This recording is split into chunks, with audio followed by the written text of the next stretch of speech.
Yo! Yo, yo, yo, yo, yo, yo, yo, yo, yo, yo. What is going on? Happy Thursday! How's everyone going? Or whenever you are listening to this podcast, vidcast, this is for what's today's date? February 13th, 2020. We talk everything about wrestling on this channel, as well as other sports, as well as football and basketball and baseball and all that good stuff. And we do this weekly here to kind of just go over the news from Raw, from WWE, AEW, TNA. We cover all the bases here. We try to fit as much as we can, in about 40 minutes. So let's begin. Hit that subscribe button. Hit that bell. Hit that notification. It means a lot to me. And where should we start? In no particular order. Let's start with, and you gotta wish congratulations to Simone Johnson, who is the daughter of The Rock, Dwayne Johnson. I'm sure we know who Dwayne Johnson is, right? Sure, we know who Dwayne Johnson is. She is at the I don't know if she's at the Performance Center now, but she has signed with the Performance Center. 18 years old, trying to work her way up to the ranks to be quite possibly the first fourth-generation wrestler. Wow, fourth generation.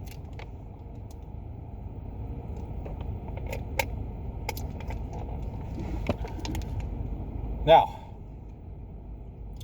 those are tough shoes to fill, I'm sure. But with a name like that, where The Rock is your father, but I'm sure she's, carving. She will be carving her own niche, right? And already, typical internet. Already on the internet, you already hear people saying, that she's going to be fast-tracked to the main roster, so on and so forth, receiving special treatment. Look, she is only 18 years old. 18 years old. They are going to take every time with her. A molder, teacher. They're going to take her time with her. She is a baby at 18 years old. Even if she knocks, the socks off, I don't think, at 19, 20, 21, I don't think, with the way WWE is now and NXT and all that, even if she's 19, 21, 21 killing it in NXT, I don't even think they're going to bring her up then. She's got some time. She's young. Listen, do you possibly, does she possibly, because she is Rocky's daughter, does she get a chance automatically? I'm sure she does. I'm sure she does, just by having that last name. Maybe this thing was given to her. Maybe. Whereas obviously you see other people, maybe let's rephrase that. Not even maybe. I'm sure just because she's Rock's daughter, she was given this opportunity. I think that that's not a outlandish statement to make. But rest assured, I could be very bold in this statement, because you see wrestlers on the indies that are still just trying to get to the NXT spot. Now I know with other promotions, like AEW now, and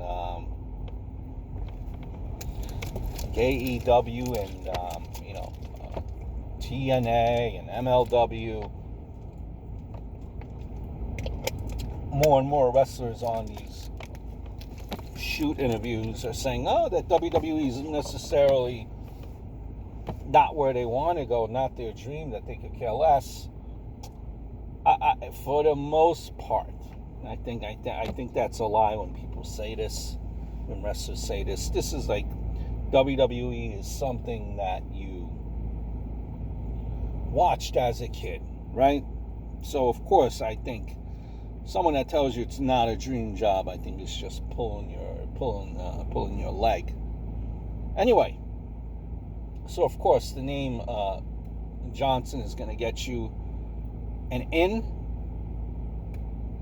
but you have to prove your worth. You have to prove your worth, or else you're not going to last. She would be the first fourth generation wrestler, and you have to wait and see how she will develop. Once she gets on NXT, you're going to hear the promos. You're going to see her wrestle.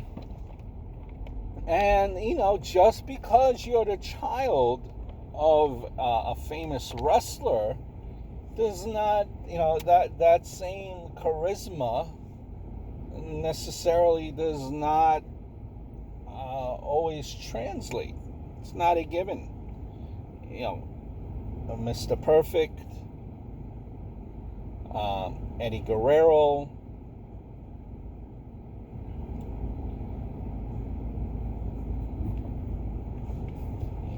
Mike Rotundo, all have kids in the business, or, that were in the business. Some of them worked out, where they made it to the bigs and then just fizzled out. Others never even made it to the big leagues, to the WWE.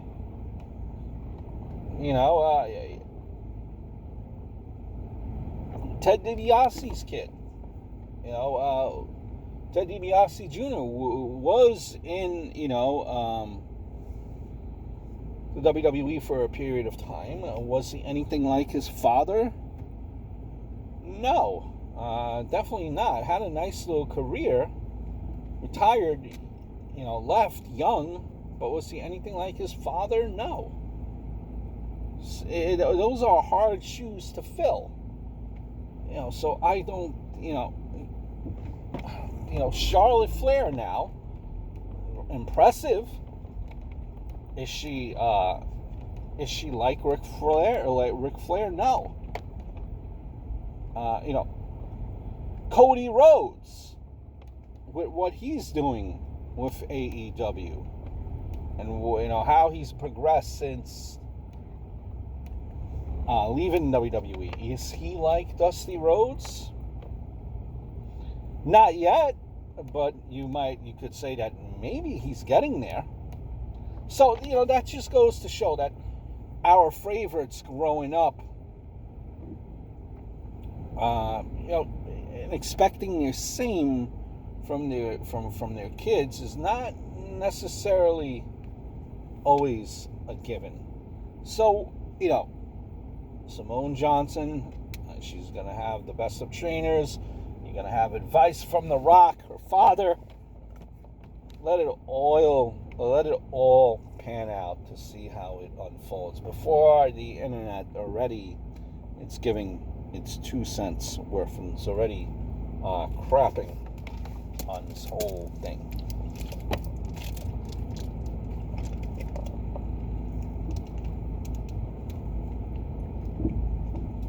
Speaking of AEW, a couple of things wanted to say about AEW.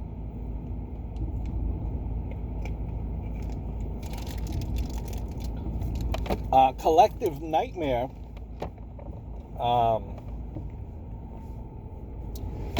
is no more. That's pretty much all but confirmed by Brandi Rhodes. It had potential. I mean, it had potential. Brandi Rhodes was a part of it. They tried. They definitely tried. It had potential. Awesome Kong. I like what she was doing with the hair, attacking people, being vicious. But then, unfortunately, she gets hurt. Is away for a period of time now. So you have that. Mel, had potential. Just kind of reminds me of, not and this is not, and not because of it. It just her attitude, how she presented herself with her character for a short time that she was on TV, did not translate the best on TV. And Brandi Rhodes, maybe one might argue, should not have been in that position in the first place. So it was a thing that was short-lived, but in that short-lived period, and it wasn't working. Could they have worked it out? Possibly. Who knows? But they realized that it wasn't working, and for whatever reason, they decided to just kind of cut it at the knees and end it. Now, I'll tell you this. Okay, I gotta give props for Brandi Rhodes for cutting it at its knees, realizing that didn't work, and not drag it on. The fans were shitting on it. You're not going to drag it on. You're not going to have people criticize it each and every single week. But, a part of me feels like I think this was her thing from the very beginning, and she just did not want to own up to it. In an interview, she's like, well, I don't want to name the person whose idea this was. And it's like, Brandi, I think the fans respect you for cutting this at the knees, as opposed to like WWE or other times, other federations just continue dragging out a storyline that makes your head spin. You got to give AEW props for ending it when they did. Brandi, just fess up to it, tell the truth, and it would be 10 times better. I got a feeling that it would be. But, give them credit for doing what they did.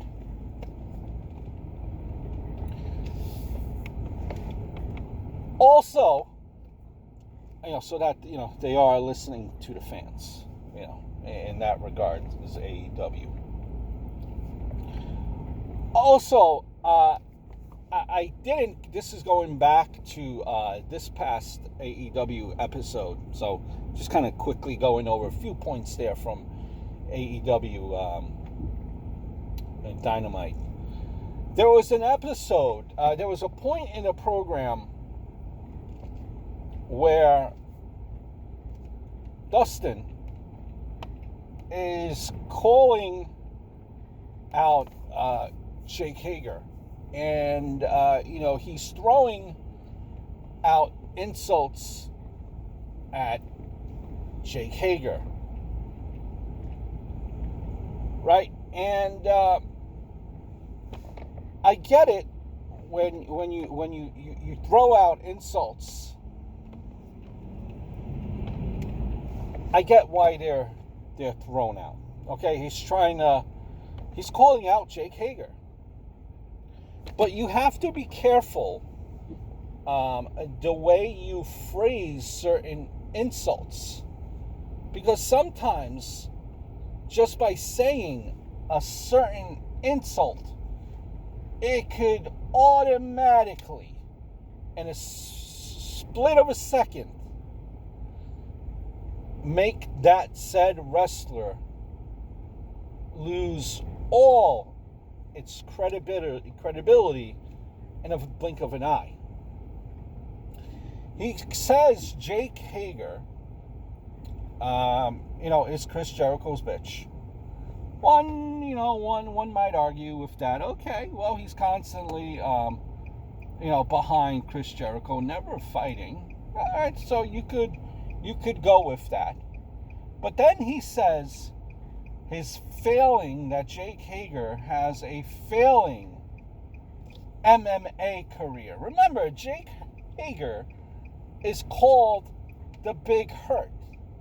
The Big Hurt. Everyone's supposed to be intimidated by this guy who just stands there, is the body, doesn't speak. He's the intimidator. Failing MMA career. No. Just right there. People in the stands be like, oh, failing MMA career. What has this guy done? Why is he the Big Hurt? He sucks. He sucks at MMA. If I haven't seen him wrestle at all, he probably sucks at wrestling. That line right there could have just killed his credibility right off the bat.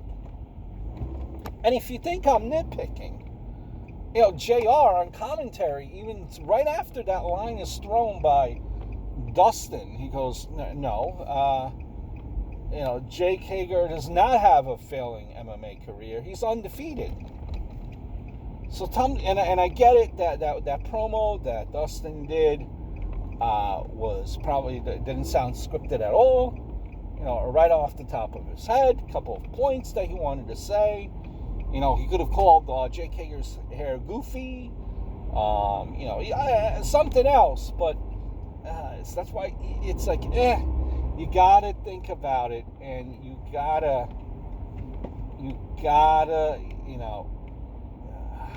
gotta be careful, because sometimes one little word, one little phrase could could kill everything.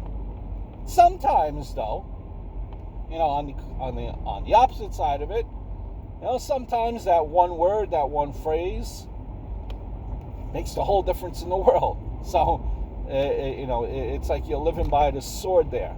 Something catches on. Spanish God, the bubbly, le champion, the list.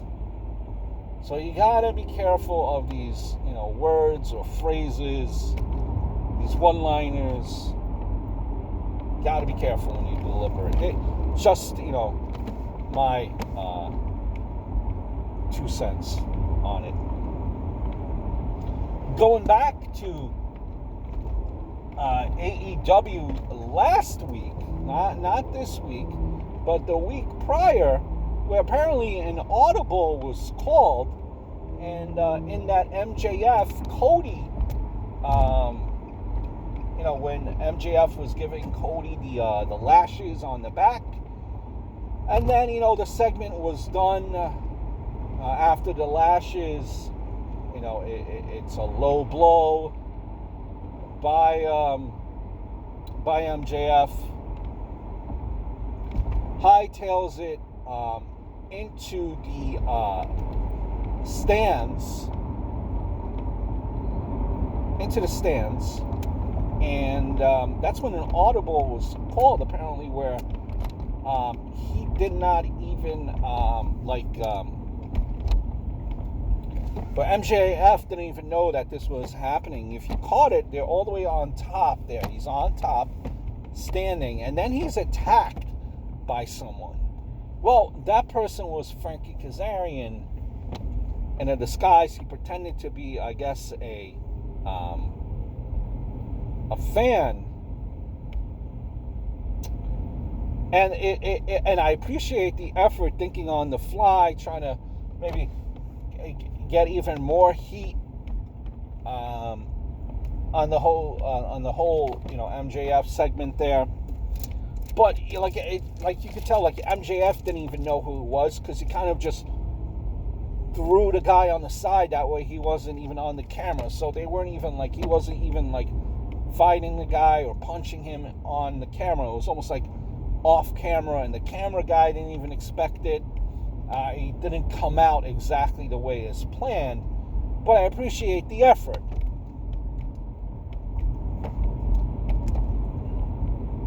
So you gotta appreciate those little audible things that AEW has done, the small things in the past couple of weeks. Though again, I will still tell you that NWA is where it's at for me.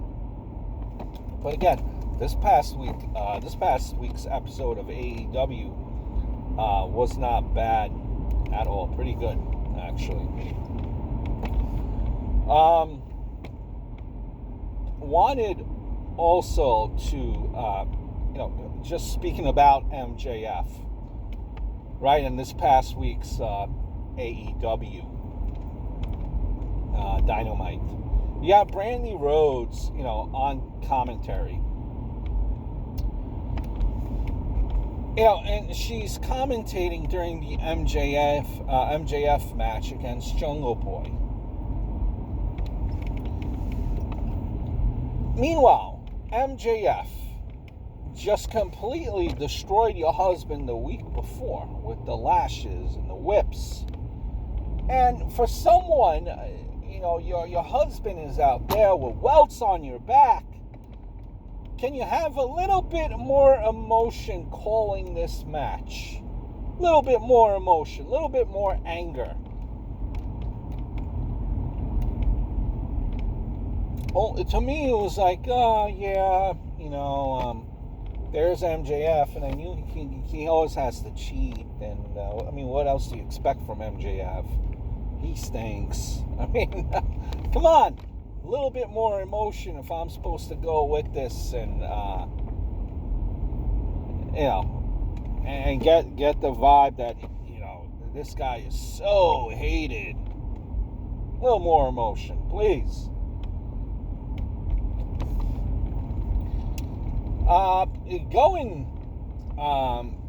Kind of flipping over to WWE here, some more. Here are the these four names have been linked together for possibly here. These four names and maybe some combination tag team match, and everything is up in the air right now, but these names are being linked together. You have Goldberg, who's facing the Fiend at the Saudi show. You have John Cena coming back to SmackDown. That's been announced on WWE Backstage. Roman Reigns, and you have the Fiend as well. So, it could be very well the Fiend versus Roman Reigns for all we know. That's a possibility. But with these two names supposedly on the WrestleMania card, that kind of puts in the two, added names, John Cena and Goldberg, on supposedly this WrestleMania card. That puts a lot of interest here. Interesting. John Cena, you could possibly see John Cena, versus Bray Wyatt. Imagine that, guys. And I'm sure everyone is throwing up in their mouths a little bit. John Cena versus Bray Wyatt.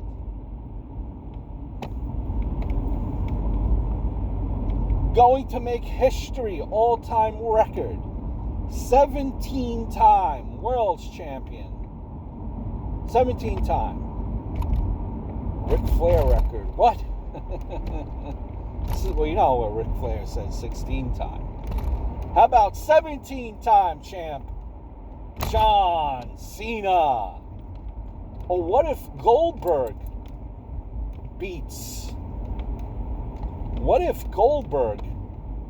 the Fiend at the Saudi show, and then it's Goldberg versus John Cena? That could also be a combination. Nothing is in stone. Or what about imagine if Goldberg beats out Bray Wyatt at the Saudi show? Or it could be Goldberg versus the big dog, Roman Reigns. These names are coming to WrestleMania, folks. And this ever popular argument about how part-timers, get the spot, get the spotlight, yada, yada, yada, yada, yada, yada, yada. Well, the thing is, these guys draw, okay? They have name recognition, name value. A lot of times, do I agree with it? No. But these guys are over. People care about them. Unfortunately, much of the roster nowadays, people could really care. People really don't care one way or another. That's the unfortunate side of things here. So that's when you have to bring in the name recognition, the name value. Enter your John Cena. Enter your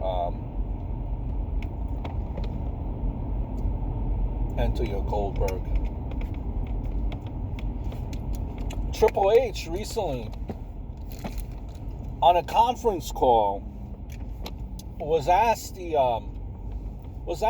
about his thoughts and his feelings about NXT losing in the ratings to AEW. And like he said, it's a sprint. It's a marathon, not a sprint. And that's a true statement. I mean, look at it. You have so many hours of programming on WWE throughout the whole week. And AEW is new.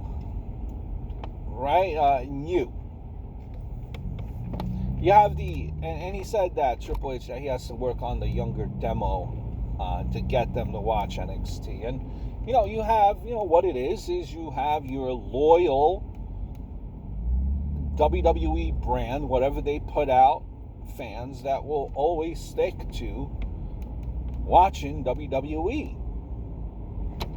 It's WWE, doesn't matter, it's WWE, whether it's good or bad, one way or another, it's WWE, and they will continue to watch WWE because it's WWE. And that's all that and they're happy with that. So, WWE has those type of fans as well. But then you have these other fans that, because it's, you have fans that, oh, wow, AEW, brand new, let me look at it. And then eventually, it will die down, and the numbers drop off, as they have been dropping off, Yeah, the thing I'm trying to make, it's that,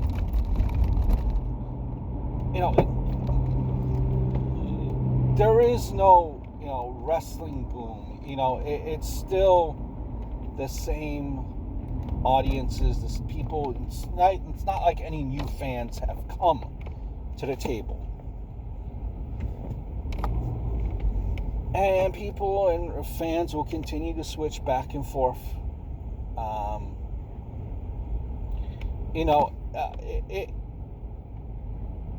These numbers will always be this way, always be the same.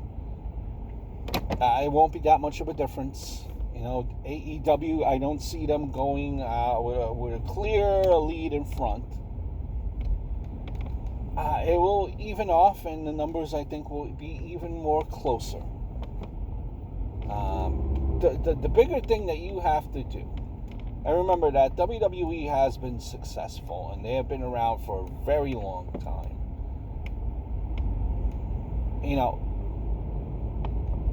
All right, year 1, year 2, but you got to constantly do this year in and year out. The people at WWE, they've been doing this in their sleep for how many years now? So you have to be careful. You have to be focused. A year or two in, a year in, and you can't say that AEW is better than WWE. Again, and I agree with the statement. It's a marathon, not a sprint. You have to be able to gain new fans. You have to look at their growth year into, from year to year. Marathon, not a sprint. People are already assuming that Matt Hardy is done with the WWE. He's kind of hinted, alluded to it, whether it be on Twitter, on YouTube, that he's gone. And everyone assumes that it will be AEW, in charge of the Dark Order. People are already putting him in factions. And I made a video about Matt Hardy, and it's to be determined where Matt will end up, if he even ends up anywhere at all. They're still working on his contract. We could, I think, definitely agree that he was written off TV now for the time being. He might be saying goodbye, because maybe when he comes back, it will be as broken Matt again on WWE TV. Remember that whether you agree with it or you disagree with it, I think it's safe to say that they value Jeff Hardy. They see Matt Hardy more as a tag team wrestler.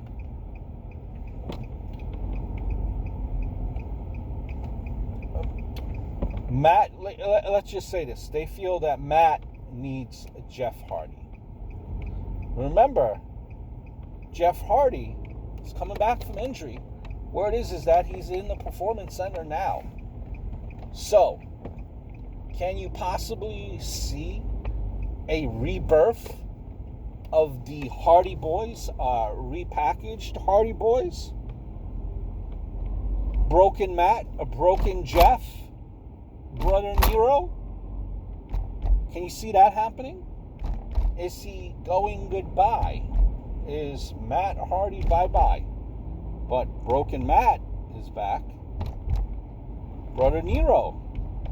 So let's not automatically, not saying that it won't happen, and that he's out the door and on his way elsewhere. Not saying that it won't happen, but look at the possibilities, and always keep in mind that the star to them is Jeff more so than Matt. Jeff is coming back. and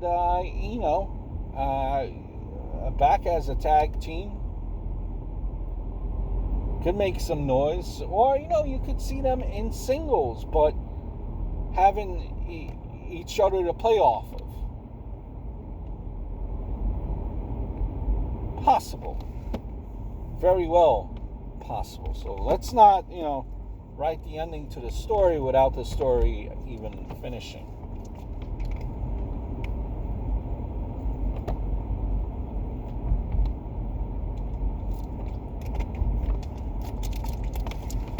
That will do it, guys, for this episode of Cleanpin. Wanted to see if there was anything else that I wanted to get over. Congratulations, yes. Congratulations to Jordynne Grace. If I could use a hashtag from UFC, and new world's champion.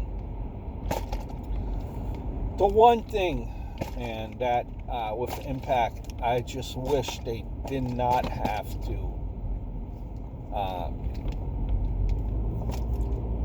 tape so many weeks, so many shows at once, that this already happened weeks and weeks and weeks ago. Good thing that for the most part, no one really leaked it, and everyone is finally able to give congrats to Jordynne Grace. But I just wish that something else could be done with Impact, where it did not have to be pre-taped so many weeks in advance. But that will do it for this week's episode of Cleanpin. I hope all is well, guys, and I look forward to speaking to you guys very, very, very soon.